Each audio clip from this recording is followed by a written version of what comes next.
it's that same sort of thing with all of it. And we do need to put in the work if we want to get better at it. But when we do tune into that internal truth, our whole life changes. It's like we go from, this tapestry that's purely in black and white, and all of a sudden we've got color and we've got texture and we've got depth and we've got shadow and we've got light and we've got, little bit of gold thread through there and all sorts of stuff. And we've got this 3D image where previously there was black and white.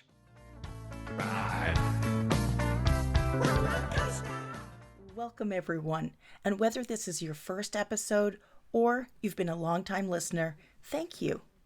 Connecting with midlife women and having authentic and important conversations around this season of life is what drives me. And I always appreciate every time that you choose to listen. As summer ends and we're all getting back to our regular routines, this is a good time to take a breath and reflect on the challenges that we've encountered over the past 2 years and the ones that still lay ahead. Many of us get through things by just pushing ahead, and that also usually means that we're suppressing our feelings and using that F word. You know what I mean? Saying fine, when really, deep down, we're anything but fine.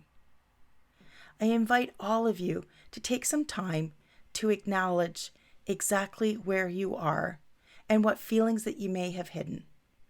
I know this is something that I did for a long time. Honestly, it's because it works. Well, until it doesn't. One way or another, those feelings have to come out.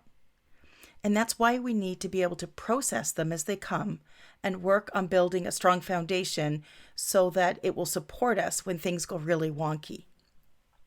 Now, for me, my foundation is built on a daily practice of meditation, movement, and journaling. And I'll be the first to admit that building your daily practice, well, it takes practice, and it's not always easy, especially when it comes to journaling. That's why I launched a daily guided journal. It's packed with tools and resources to help get you started. Your journaling journey blends journaling, affirmations, and gratitude into an easy-to-follow method that will set you on your journey of connecting with your feelings and building your strong foundation. Joining me today is Amanda Kate, all the way from Australia, and we're chatting about turning your focus from your external world inwards and connecting with your inner wisdom.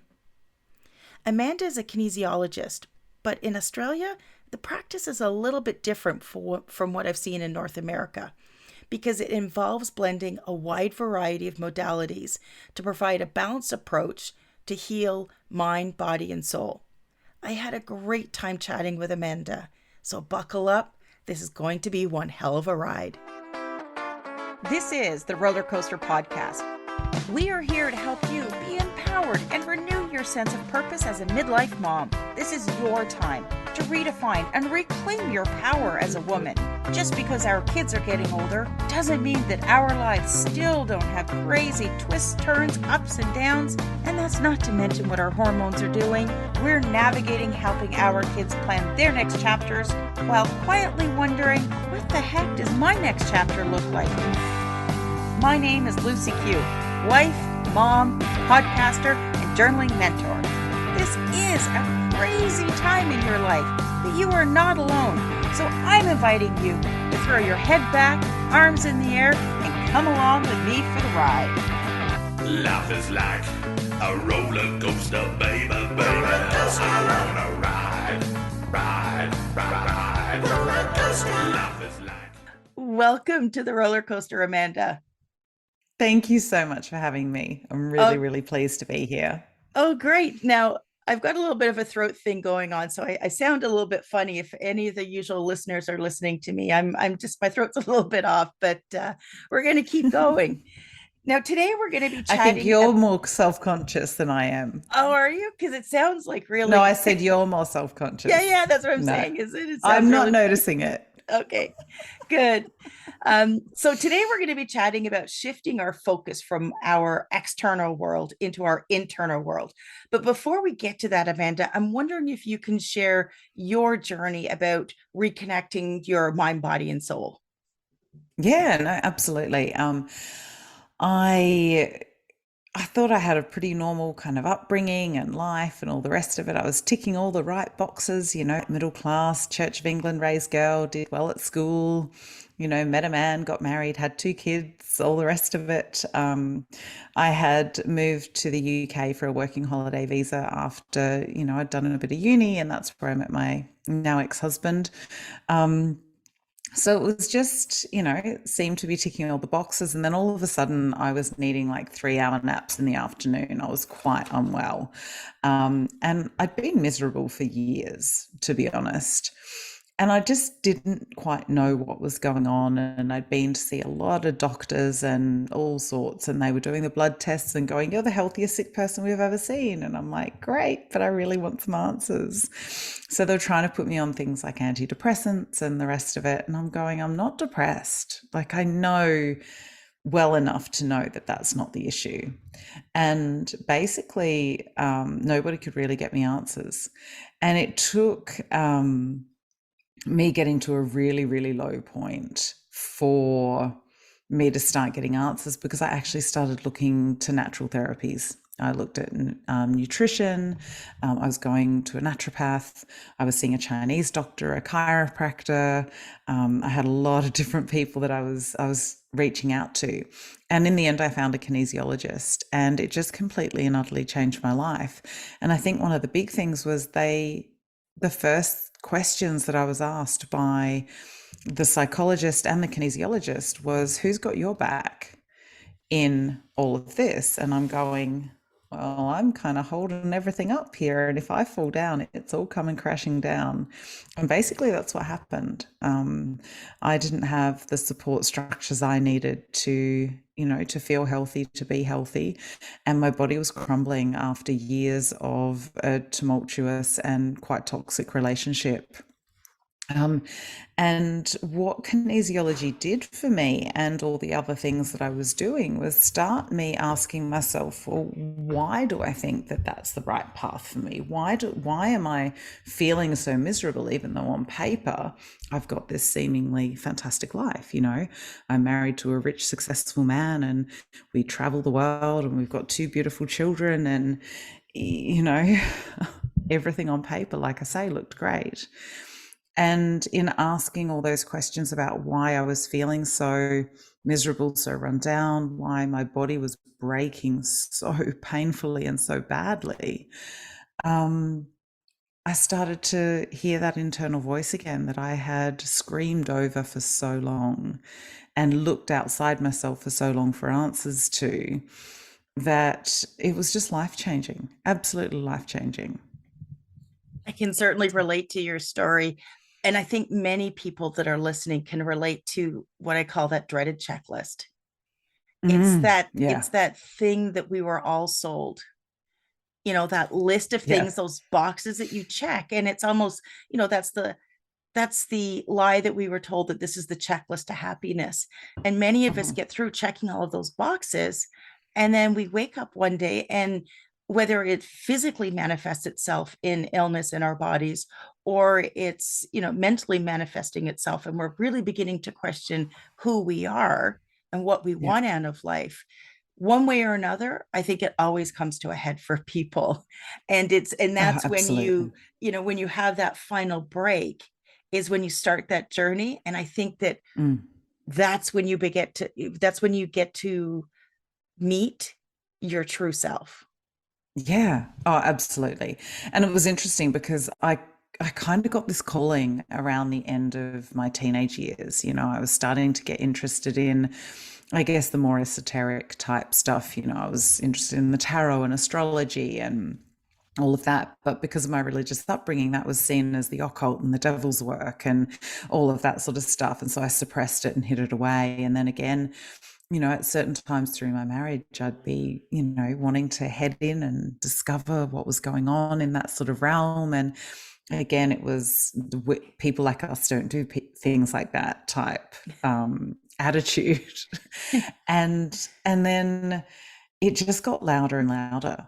And it wasn't necessarily about the esotericism or the tarot or any of that kind of stuff. It was about my own experience of spirituality. Having been raised in the church, when I was little, and actually even now, I have to be honest, I walk into a church and it is just the most magical thing. You can feel the reverence, the grace, that silent, I don't know, there's a silence that you get in a church that I don't think you get too many other I was going to say, places. I think we went to different churches. our churches, well, I don't subscribe to religion. Yeah. I just have my own spiritual path that I'm following. Yes. But I was raised in a church, Yeah. and Same. it was, where it was just more of a sort of louder place. you know, Yeah. No. Well, they let kids run around amok and making all sorts of noise. So I don't quite get that sort of quietness of it, but it's, I guess that all feeds into our different journeys. I just wanted to go step yeah. back a bit. You mentioned kinesiology. Mm. Can you share a bit more about what that is? Because it's completely different from what I thought it was. It is. So in the States, kinesiology is very much linked to physiotherapy and occupational therapy and things like that, where it is about the muscle movement. Now, we do talk about the muscle movement and we're very interested in that, but we're more looking at the energy flow and how the energy is moving through the body. So how your system is dealing with stress. So every dis-ease or lack of wellness is created by stress. It's either chemical stress, physical stress, or emotional stress. And those will cause electrical stress. So the way the messages are going around the body. And so what we look to do is to look at the mind, body, spirit aspect and put them back into balance around the issue that we're working on, so that the energy can flow, because our bodies have an innate wisdom that they know what they need to do to heal themselves.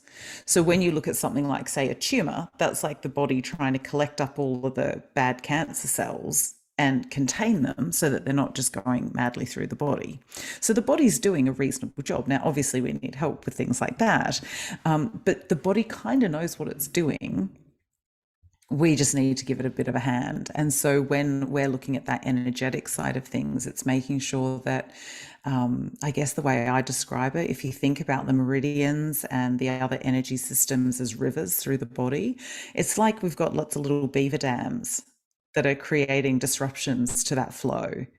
And so we're going in and sort of dismantling those things that are creating that interruption to the flow of energy. And usually that is a trauma or emotional stress, or, as I said before, chemical or physical stress that is sitting in the way of that energy flowing the way that it should be flowing.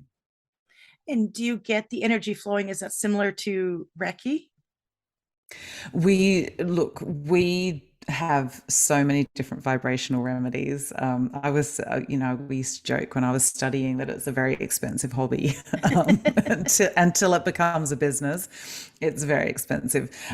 So we will use essential oils, we will use vibrational remedies, we will use tuning forks, we will use sound, we will use hands-on healing, we will use crystals, we will use all sorts of different things. We also use acupressure points or different points on the body that also stimulate then the flow of energy. So it's really, the toolkit's crazy huge. It's quite insane. I don't think some people realize how much work it is. So you do, or for me, when I did it, I did the Cert 4, which was a year. I then did my diploma, which is a year, and then I overlapped my international diploma and my diploma. So I think it ended up being it's the equivalent of about 5.5 years worth of full-time study. So it's a lot that we go through to learn how to do it and put all of that sort of stuff together. But it draws on a lot of different modalities. So we have a few techniques that are, about iridology, which is the eyes, or the physiology and physiognomy, which is the facial features and how they can stress people out. So we've got bits, Reiki type, healing techniques. We've got some reflexology in there, like all sorts of different bits, pieces come together. And that's what drew me really highly to kinesiology. We learn about the biochemistry in the body. We learn about how the systems interact with each other. We learn about the nutrition that's needed to support different chemical pathways in the body so that we can look at, say, if you've got a hormonal imbalance, what are the precursors to those hormones that are going to support that structure in the body? And that's what I loved about it, is going deep into all that kind of stuff, because it's looking at the body as a big system and an ecosystem rather than, a gastroenterologist looks at the, gastro, the digestive stuff, and the, the neurologist looks at the brain stuff, and the cardiologist looks at the heart stuff. We're looking at how all of the stuff talks to each other energetically, and that's what I loved about it. I was having a conversation with my son yesterday. We were commenting on how it seems that there is a rise in aggression and anger and violence in our society. And I said, we've been through 2 years of COVID where an already challenging mental health situation became even more challenging, and people didn't have the resources to get out and to help themselves, and those feelings were suppressed. And I said, at some point or another, anytime we suppress our feelings, it's either going to create a problem in your body or it's going to come out. And I think that's what we're starting to see now is all of the emotions and traumas for the last year. Because I think we all have to acknowledge, even though on the level that we were trapped in our homes for 2 years, doesn't seem like that big of a deal. It was a trauma that we all went through. And I think everybody has those bags that they need to unpack and start to deal with some of those emotions. And I think that we're going to start to see a rise, as we're seeing a rise in violence. We're also going to see a rise in critical illness, because it was like we sort of went from being like, code red, everybody stay at home, to all of a sudden green, get back out there and deal with life. And people are like, whoa, wait a second. I'm not feeling good. Yeah, absolutely. So in Melbourne, we had some of the harshest lockdowns in the world. And I'm working with a lot of people who have lost their businesses, who've lost their livelihoods, who've, chewed through all of their savings, who have no backup plan. It's hard. And I was even talking to my parents today, and they live in a different part of Australia. And they're like, well, I can't believe it. You're still suffering the effects of it. And I'm going, Melbourne really suffered. And the thing is, I likened it to, I don't know if I'm probably showing my age, back in the day when you finish university or you go through year 12, and, I don't know if is year 12 the last year of high school for you guys? Yeah. Okay, cool. Then it's kind of the same. But you go through and you've had this really intense period of study and you're really stressed, and then you go out and you go mad crazy and you party, and over here you drink. I'm sure you probably guys did a bit before. Oh, hell yeah. And then you fall in a heap and you get really sick. And that's what I've likened this last couple of years to. It's like COVID was that study period where it's really intense and really hard, and we're dealing with really big emotions, and we're going through grief and anger and all the rest of it. Where we're mourning the fact that we don't have the connection with our family, that we can't just go and see people at the drop of a hat, that, we couldn't go sometimes more than 5K from our home, that, we had all of these different things going on.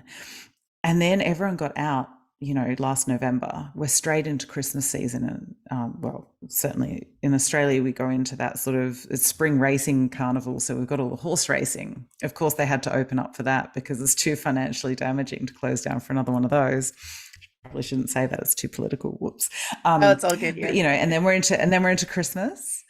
And then January is summer holidays for the school kids. So we have our 6-week summer holidays from basically just before Christmas till the end of January, and our kids go back to school in Feb. So really, people didn't stop until February. So they had 3 months of just woo, a party. And now, since February, everyone's been getting sick and quite sick. And whether it be COVID or other viruses, because we've not been, let's face it, bathing in each other's filth all the time. We've not been in close proximity to everybody and, sniffling and coughing. And, even if you're well, you're still passing on bacteria and viruses because they're everywhere. It's, prolific. And so all of a sudden, everybody's getting sick and quite severely sick. And they're, people are taking 1-2 weeks off school or work when they're getting sick because their immune systems have been so suppressed for a couple of years because they've not been facing real life. And as human beings, we're supposed to have, even the microbiomes on our skin that we've been damaging with anti-bac, stuff. We've killed it because everyone's anti-backing themselves to high heaven. And so it's been a really fascinating thing. I've loved it. I know it sounds crazy. I've loved watching the whole human behavior thing because looking at the energy psychology behind things and listening to the language of the people who are talking about the, all of the stuff on TV and listening to anyone talk about it, really listening to the words they're choosing or using, listening to and watching people's behavior has been absolutely fascinating. But you are absolutely right. And I've said it most of this year, I said people are still in the trauma and you can't deal with post-traumatic stress until you're out of the trauma. And so it's only really now that people have done their big partying and they've gone away for their holidays and life is kind of getting back to whatever normal is, that all of a sudden they're like, oh shit, that was really hard. Like I didn't cope very well. I'm struggling mentally. I'm struggling emotionally. My body is starting to, struggle. And that's the bit that I'm finding, quite fascinating is people haven't looked after themselves. And because we haven't had the resources to reach out to. And I think the other thing that you were mentioning, I can't remember exactly what you said, but about the chronic illnesses and things like that. We had a big thing over in Australia, and I don't know if you had the same thing, whereby people weren't going for their normal, say, skin cancer check or their normal, everything was canceled. Gynecological tests Yeah. or any of those sorts of things. So all of these people who would have normally caught things slightly earlier are also suffering. And of course, now there's the backlogs in the hospitals and all of that. So it's just had this big flow-on effect. And I'm not saying anyone handled it right or wrong or, there's no judgment in that, but it's been very fascinating for somebody who loves human behavior to just watch how it's all played out. It's fascinating. And yeah, there is a lot of trauma out there, and you're right about the rise in anger. It's huge. So for anyone listening that, maybe our words have caused them to take pause and go, wait a second, maybe I'm not right. What are some of the steps that they can take to shift from looking at that external world and then start to really dive in deep about what is actually going on inside their mind and their body? Yeah. It's really interesting when you think about internal world, external world. We have been told for years, ever since they started, on the witch trials and all of that anything to do with the feminine is dirty, is wrong. And when I talk feminine, masculine, I'm not talking about gender or sex. I'm talking about the archetypal masculine, feminine aspects. So if you think about, the female sex organs, they're internal, they're hidden, they're mysterious. So anything that you can't see physically is that more feminine aspect. So the in-breath is feminine because it's going into the body. The play, the creativity is more that feminine side of things. When you think about the male sex organs, they're projective, they're giving, they're out there, you can see them, they're obvious. So all of that more physical stuff is that more masculine aspect. And what we've been taught is that anything to do with the feminine is, and that's come through patriarchy, through the church, through, all of that kind of stuff. It's been denied, suppressed, hidden away, told that it's dirty, second class, it is in ownership of, of men, all of that kind of stuff. So we don't trust it. We would prefer to trust somebody telling us what we want over what we think we want. And we've been taught that everything outside of us, and this is how consumerism works, if you just buy my skin cream, you're going to look 10 years younger and, everyone's going to love you. Or if you just buy my car, you're going to be fantastic. It's all dealing on that sense of lack, on that sense of scarcity, on all of those sorts of competing things. But what we do is we put our focus outside of ourselves. And also because our body physiologically is built to move at walking pace, and we go hurtling through the world at, 40, 60, 80, 100K an hour for you guys, miles. Oh, no, we're K here. Oh, you're there you go. Okay, good. You're on the Our same US page listeners would be miles. Yeah. Yeah, okay. I thought it was all of North America. So there you go. But that's all we're supposed to be able to take in as walking pace, not hurtling down motorways or even, your normal streets where in Melbourne, it's like 40K an hour or 50K an hour is the smaller streets in suburbia. You go, that's all taking in so much information. And then when you add into that our phones and our computers and our beeping and the lights and the fast moving images, our bodies are constantly overwhelmed with what's out there. And when we're trying to take in so much of out there, the internal voice that's talking to us gets screamed over very, very quickly, because our internal voice, our internal feelings is, especially when we haven't listened to it for a while, it's a quiet whisper. That's all it is. Sometimes it'll be a fleeting moment of you going, oh, what was that? Like a little feeling, a little nudge in the gut, or a little tickle in the heart, or there'll be some small sign. And when we're not paying attention because we're looking at the bright lights and the loud noises and everything, we miss it so quickly. And that's our body communicating with us. And so people tend to talk about the psychic senses. Now, you can call them psychic senses, you can call them intuitive senses, you can call them business nous if you want something a little bit less woo-woo. But basically, we see messages, which is clairvoyance. We hear messages, which is clairaudience. We know messages, which is claircognizance. We feel, which is clairsentience. We smell, which is clairsalience, or we taste, which is clairgustance. They're the senses that we bring in, not just physically things into our body, but also intuitively things into our body. And so we will get messages predominantly through one of those. So my main one is through knowing and feeling. And occasionally I'll see something that'll be like, oh yeah, that. Or I might hear something. I've got most of them. But most people will notice that one is stronger than the other. So I will feel that feeling in my gut. But sometimes, like I say, it is just like a little poke. It's not a big, grab me by the shoulders and give me a big shake. Sometimes I get full body chills or something like that. But most of the time it's a really soft, like little butterfly.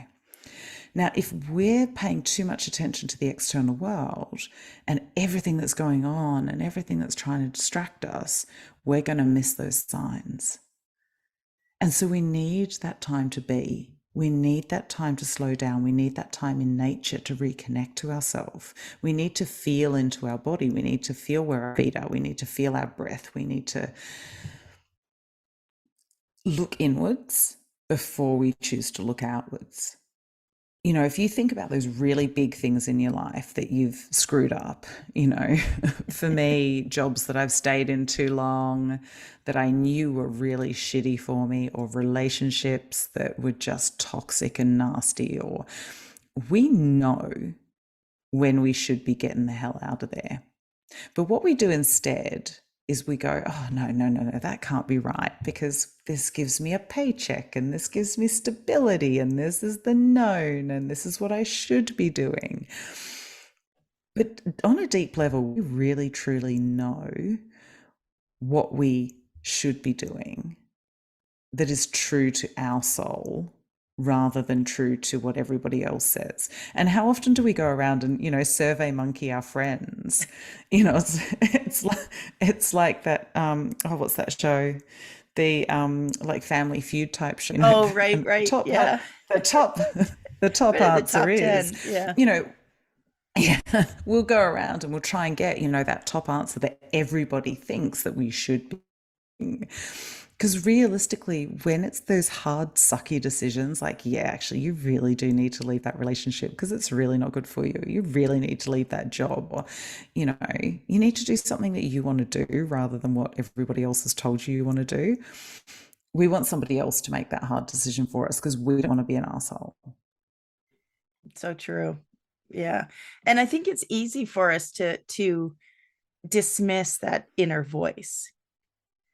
But Mm, once for me, I always said that it started to whisper yeah. and then it got louder. But for me, I actually had to be, figuratively hit over the head with a 2x4 Mm, before I was hmm. like, oh, wait a second, something is seriously Yeah. wrong. And then begin Yeah. to make that shift for myself. Yeah. Well, that was chronic fatigue for me. That was a brick wall that I hit at 60 mile an hour. I Yeah. I crashed into that, and it laid me out for 5 years. And and well, not quite 5 years. There was a couple of years, obviously of healing in that as well. But I had chronic fatigue for 5 years. I still get it. If I get run down, or if I head towards burnout, or if I'm doing too much, or if I'm burning the candle at both ends, I will wake up in the morning and I will get that familiar sense of aching, heavy muscles that you just can't describe unless you've had chronic fatigue. It's a really strange feeling. And I'll be like, oh, I need to slow down. And I will then need to plan my next few days very carefully. So even if I'm busy with clients, I will need to make sure that in between times I'm doing things for me that refill my cup, even if it's just laying on my massage table for 10-15 minutes in between clients to recharge my batteries, or sitting outside and letting the sun hit my face. I need to do something, because if I continue down that road, I know exactly where I'm going. And you're right, it is such a quiet voice. I liken it to people when they want to tune into their intuition and start tuning into their internal truth and start to really, key into their heart and soul and what they need. It's like when you start at the gym, you don't start with like 20 kilo weights. You're starting with 1, 2, 3, 4 kilo weights, maybe 5 if you're naturally strong, But if you haven't run ever before, you're not going to go out tomorrow and do a marathon. If you've never lifted weights before, you're not going to do one gym session and come out looking like Arnie. It's the same with your intuition. You're not going to become honed and toned and spot on with your intuition unless you work on it. And I think sometimes people want that easy pill, that easy fix to be able to go, oh, now I'm intuitive, or now I'm this. And they don't look at that work that goes on behind the scenes. But those who understand it, and you'll understand it because you've clearly got spiritual practices, and, having those conversations with your son tells me a hell of a lot about where you're at. That's why we call it a practice. It's the same way that we, go to the gym and we practice those exercises to get ourselves stronger, and we build that strength. When I first started cold water swimming, I literally went in and I dunked in the water. Now I can do 30 minutes in 9-10 degree water without a wetsuit, and I'm fine in recovery. But I had to build up to that. It's that same sort of thing with all of it. And we do need to put in the work if we want to get better at it. But when we do tune into that internal truth, our whole life changes. It's like we go from, this tapestry that's purely in black and white, and all of a sudden we've got color, and we've got texture, and we've got depth, and we've got shadow, and we've got light, and we've got, little bit of gold thread through there and all sorts of stuff. And we've got this 3D image where previously there was black and white. Because I think the other thing that we have to admit is, Every client who comes in, I say, what do you want? They go, I want to be happy. Mm. Like, awesome. So, what does happy mean to you? And by the way, if you're always happy, we actually need to look at medication because you'd be manic. Yeah, The it's same true. way as Yeah. when you're always sad and always blue and always in that dark headspace, we need to look at medication because that's depression. It's, we can't have one emotional state. We're supposed to have this full gamut of emotions. The only reason we understand joy is because we've understood sadness or grief. We can't understand the totality of our emotional being unless we experience the opposite. And so what the ideal in my mind is that inside us we have that anchor, that little space in us that knows that we are pure God source, that we are pure peace and joy and love and happiness and safety and security and all of the things. And if we have that, it's like this little anchor that keeps us tied when shit's going crazy out there, when it's tumultuous and we're in the waves and we're getting, hammered and it's, it is a literal shitstorm. We have this little spot in us that we're still like, I'm actually going to be okay. And that's the biggest gift I think this spiritual journey's given me, is that, the last couple of weeks have been a real roller coaster, funnily enough, hence the name of your podcast, which is why it was funny we connected this week, amongst other things. But it has been such a roller coaster. But in amongst it, I have had this anchor in my heart space where I'm like, I know I've just got to hold on for dear life. And I know within me, I am going to keep me safe. I'm going to make the right decisions for me. I have, even in this shitty time, I have a sense of wonder and awe and joy. When I walk the beach in the morning and the sun's coming up and there's the different colors playing through the sky, or I'm throwing the ball for my dog and he's just runs back to me with that goofy, happy look on his face, or there are those little moments where I can go, you know what, right in this moment, all that other stuff doesn't matter. And I think that's it, is recognizing the impermanence of all of the emotions. We're taught that happy is fleeting, enjoy it while it lasts, make hay while the sun shines. And when it's shitty and dark and stormy and everything, we're taught, well, that stuff's going to hang around forever. And it's both of them are as transient as the other.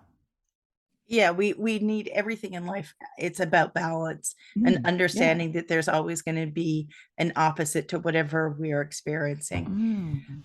Now, as we wrap up, Yeah. Amanda, do you have one teeny tiny step that somebody can take today to shift from that external world to their internal world? I know it sounds really even teenier, tinier than anything, but breathe. Practice your breath. Within 3 breaths, from breathing up in the top part of our lungs to pushing our breath down in the bottom of our lungs. So when we're breathing in the top part of our lungs, it's anxiety breathing. It's adrenal breathing. When we push that air down into the bottom of our lungs, we're allowing that oxygen transfer between the alveoli in the lungs and the blood that goes back through the heart. So we're fully oxygenating our body, and we change from our sympathetic nervous system, our fight and flight, into our parasympathetic nervous system. Now, I get a bit science geeky, but I think it's pretty cool that within 3 or 4 breaths, we can change our whole body's reactionary pattern. And when we do that, and when we concentrate on our breath, we have no choice but to be in this very present moment right now. And for a lot of my clients who are stuck in trauma patterns, and even, what we were talking about before about, COVID lockdowns and all that sort of stuff, when people are stuck in those trauma patterns, they're stuck in the future or they're stuck in the past. By breathing, you come into the present. And if you ask yourself, am I safe right now? Most people will go, oh, yeah, like I'm actually safe. But it's the story in their head, it's their thought patterns, it's the, being stuck in the past or worry about the future that is creating that trauma pattern to be there in the present. So if we come back to the breath and we breathe deeply, we're able to bring ourselves back into this moment and we can go, I'm actually okay. Like right now. And this is actually the only moment that matters. And that's pretty cool, I think. Yeah, definitely. And, some people extend their breath work into meditation and things like that. It Oh, is absolutely. meditation has certainly been, it's one of my building blocks for creating that strong foundation. Now, Absolutely. Amanda, how can people connect with you? Absolutely. The easiest place to start is www.amandakate.com.au. So obviously I've got the .au on the end. I need to mention that because it's so easy for people who are used to .comming it or whatever to not do that. And all of my social links are there. So I'm on Facebook, Instagram, LinkedIn. I just joined TikTok, so I'm having a bit of fun over there at Divinely Messy. Started a YouTube channel. So I do all of them, just not consistently or regularly because I float between them. So if you connect with me on one or the other, just it may not be a daily or a couple of day thing, it might be a weekly or a fortnightly. We'll It's see. all about balance, Amanda. In everything that we do, it's about It balance. is.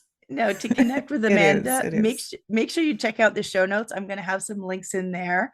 And I mentioned that one of my building blocks for creating my foundation was meditation.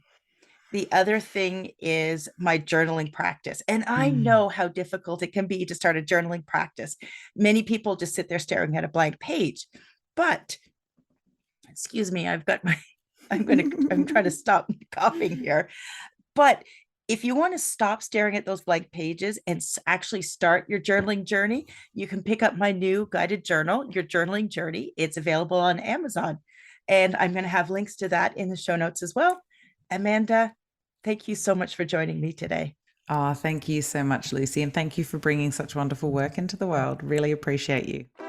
Thanks for listening to this episode of the Roller Coaster Podcast. Want to chat or share your ideas about today's show? Pop me an email at hello@therollercoasterpodcast.com. Don't forget to connect with me on Facebook and Instagram at The Roller Coaster Podcast. Our theme song, Roller Coaster, was performed by The Lucky Setback. Audio editing by the one and only Jeff Quigley of Quigley Creative. Life is like a roller coaster, baby, baby. I wanna ride, ride, ride, ride. Life is like a roller coaster, baby, baby. I wanna ride, ride, ride, ride, ride. Roller coaster. Ride, ride. Roller coaster.